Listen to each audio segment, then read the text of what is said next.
ddewr byd, hael yn codi dros y stryd, ac yn tan trio stopio ei hun rhag crynu. Estynodd am y botal glir, yr unig beth i wella'r cyr, a chyn bo hir roedd popeth ar ei fyny.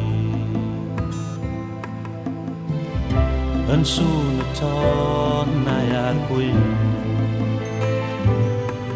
clywed can rock and roll o'r dyddiau gynt,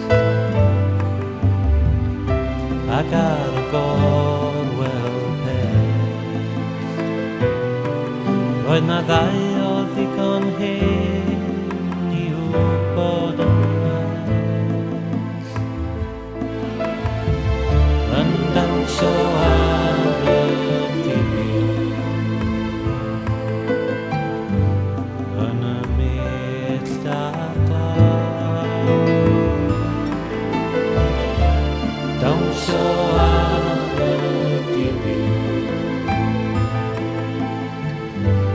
potal yn ei law.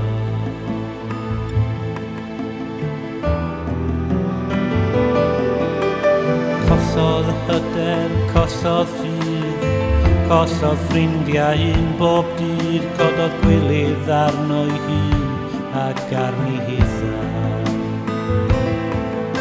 Cymerodd hi ei law a'i dal, trysyllai ar y papur wal, yn gweld wyneba pobl o'r 60au.